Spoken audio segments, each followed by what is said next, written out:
My secondary school was rather unique. Well, as unique as a predominantly white school in England can get.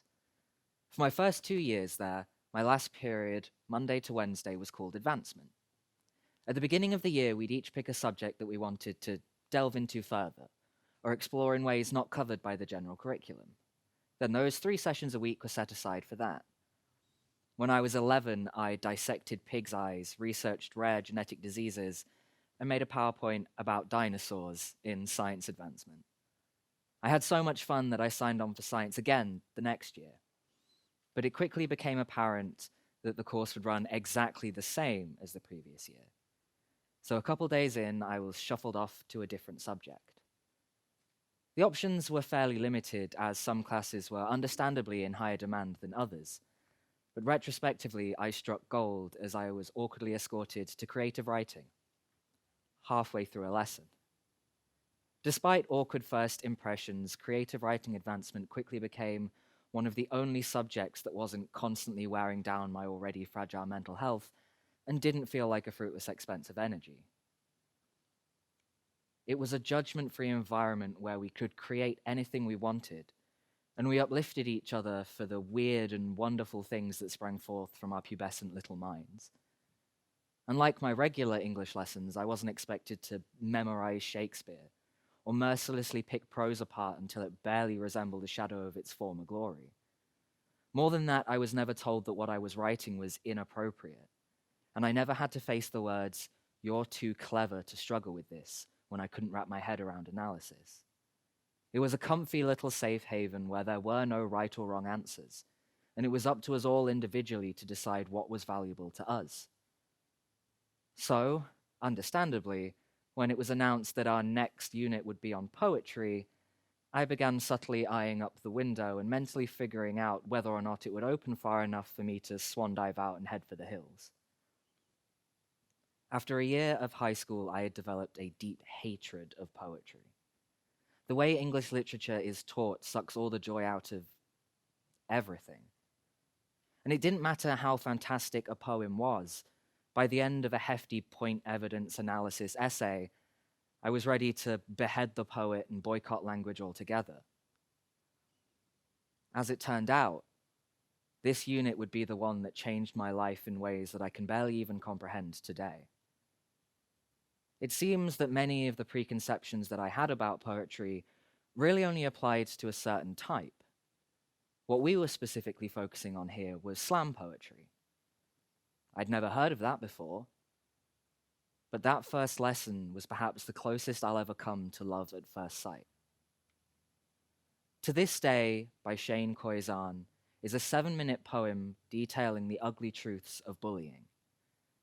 And even now, nearly a decade later, it chills me to the bone every single time.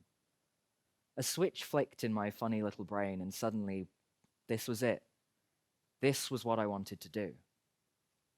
I had always felt voiceless, and even when I was given the opportunity to talk about my passions and problems, I could never fathom the words. But this was a language that made sense to me. That year, I had my first proper poem published in a young writer's anthology and met Ash Dickinson, a beyond incredible performance poet who remains my favorite wordsmith ever since. By the time I was 13, advancement came to a close, but I kept writing. That year, I had the opportunity to compete in Lincoln's Slam Jam poetry competition, with a rhythmic telling of the teenage trans experience wrapped up in a niche little Doctor Who analogy. When I was 14, it was a cautionary tale about listening to your suicidal friends. Aged 15, it was an existential exploration of legacy. After school, I kept writing, kept performing, kept competing. Eventually, I won Lincoln's Against the Grain Poetry Slam, won myself a Quilly Award, and was even booked to play a proper event with another favorite poet of mine. This creative writing class that I was never meant to be in the first place completely turned my life upside down. But I can't help but question, why is the most valuable and influential thing that I took away from 5 years of high school something I was never supposed to learn in the first place? And if this has done so much for me, how many other kids are missing out just because these things aren't covered by the curriculum? And why, as an arts kid, was I expected to seek out the skills and opportunities that related to my passions and interests when those more academically inclined were handed everything on a platter? What went wrong and where? Working with an East Midlands-based and young person-focused theatre and arts organisation called Zest, I was a workshop facilitator on the Refresh Lincoln project, a citywide installation sharing the words of Lincoln's children and young people. I had the privilege of meeting over 100 young people from various local primary and secondary schools. Incredible kids with incredible minds, but the stark difference between 10-year-olds and 15-year-olds really stuck with me. Those 15, 16-year-old classes wanted nothing to do with us and would rather be literally anywhere else at 9 a.m. Whereas the 10-year-olds were wired and passionate at any hour of the day, spilling their hearts out to us in a judgment-free space that they'd maybe never encountered before. Both age groups and all those in between had equally valuable thoughts and ideas to contribute, so why the apathy? It can't just be teenage angst, can it? Creativity breeds curiosity. Curiosity fuels innovation. I never really thought about that until a 10-year-old sat in front of me in a school hall and explained that without curiosity, we wouldn't have medicine or cars or computers. A week or so later, as I walked through the city centre and read the words, "If curiosity wasn't a thing, then our whole world would be in a different dimension," straight from the mind of Joseph, aged 10, I began to think about it further. Those what-ifs and wonders from inquiring minds are how we discovered fire and invented the wheel. Lose that curiosity and everything stops. But we do. So many people reach a point of passivity. Stop asking questions, stop wondering. We explained that to a class of primary school kids, and they looked up at us like I had just shot their puppy. They couldn't fathom that idea, and it was honestly kind of heartbreaking, because it's almost inevitable that they'll eventually fall into that trap themselves. There's got to be a way to stop this.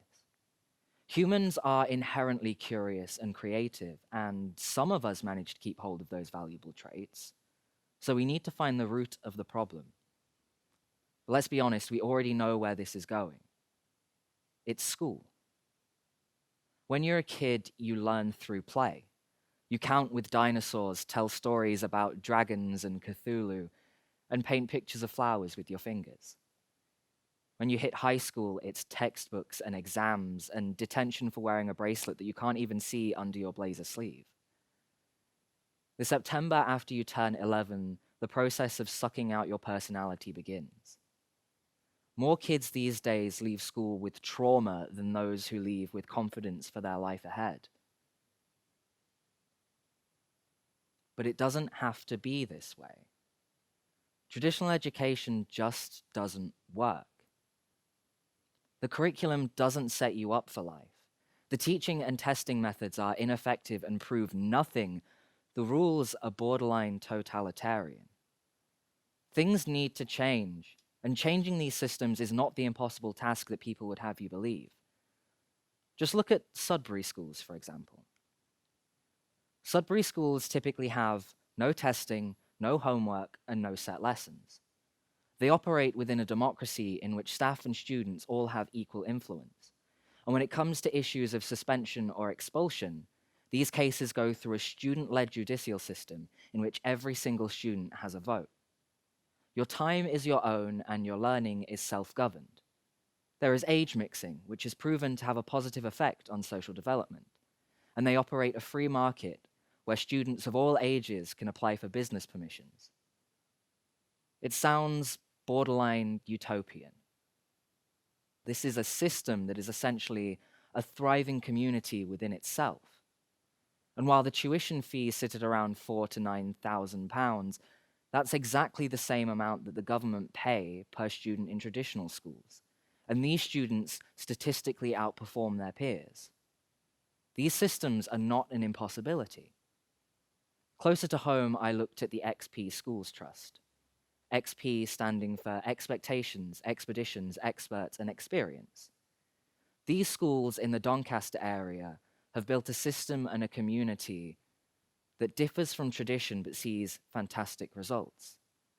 Their ethos and values revolve around ideas such as personalization and community, ownership of your own learning, relevant work that actually matters, and the idea that you are crew, not passengers. The teachers are learning alongside the students and have a level of control over the curriculum as they explore expedition-based learning. Rather than individual classes, students learn through case studies based around STEAM, science, technology, engineering, art, and maths, and humanities, and English. They collate their work into physical and digital portfolios across the time at the school and formally present to friends and family at the end of bigger projects. Each form group, known at XP schools as crews, consists of around 12 to 13 students and one staff member. And each group, teacher included, stay together for the full 7 years that they attend. There is no uniform, a surprisingly unstrict dress code, and an overall sense that you can be yourself without judgment. And it works. They see fantastic GCSE results across the board, and Ofsted rated the main XP school outstanding in all areas.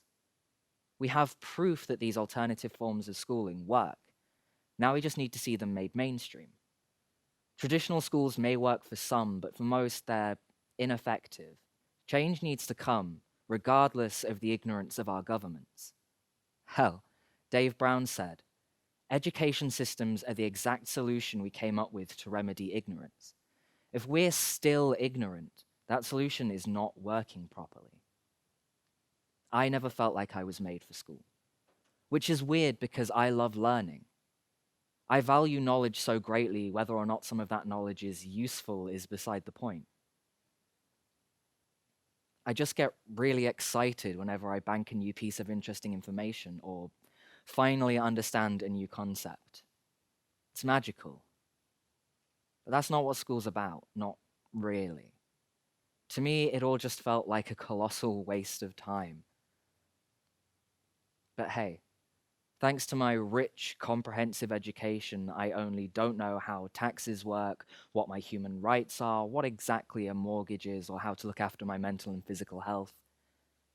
It's all good. I only learnt how to identify domestic abuse and what sexual coercion was in a college training day a couple years after being in those situations myself. No biggie. In 2013, I found out about a man by the name of Aaron Swartz, co-founder of Reddit and Demand Progress, co-creator of Open Library, and involved in the development of Really Simple Syndication, or RSS. He was, among many other great things, a renowned hacktivist, and it was often said that he saw little point in learning things that he deemed unimportant to his life, development, and career. I was and still am the same. He put it quite perfectly himself. Life is short. Why waste it doing something dumb? 30 hours a week of overfilling my hard drive with irrelevant guff definitely felt like something dumb. I wanted to learn about my human rights, and taxes, and how to get a job, and how to avoid food poisoning beyond don't eat raw chicken. I wanted to feel smart and valued for my creative strengths, not put down and demoralized because I got a D in GCSE engineering. I wanted to study arts in an environment that wasn't constantly underfunded, with more government cuts every other day. And I wanted to tell a careers advisor that I wanted to be an actor, and for once not be told to think more realistically. Change needs to come, but it's not for me. I'm done with school now. I finished high school, did 4 years of college, and now I'm out there in that real world that they warned us about but never prepared us for. This is for my friends still struggling through the mess of a system. I'll fight about this for my family members yet to have their individuality stripped away, in the hope that that eventuality can be avoided. I'll do everything in my power to ensure that my future kids, should I decide to take that route, get everything they need from education without the emotional devastation that I went through. I'm angry about this, and you should be too. I'm not going to settle for life skills being the responsibility of the parents, because I stand by kids with dead or disabled or abusive or uneducated parents. I'm not going to settle for this is the way it's always been, because that unwillingness to change an obviously broken way of operating just isn't good enough. I stand with the neurodivergent kids, with the mentally ill kids, with every kid who, like me, was kicked out of class for asking for help or told that we should be able to do this. We're not difficult. You're just assholes. So make noise about it. Rally together. Insist that our government listen and take note and make change so that school experiences like mine become a thing of the past. I'll leave you with another quote from Aaron Swartz. Real education is about genuine understanding and the ability to figure things out on your own. Not about making sure every 7th grader has memorized all the facts some bureaucrats have put in the 7th grade curriculum. Thank you.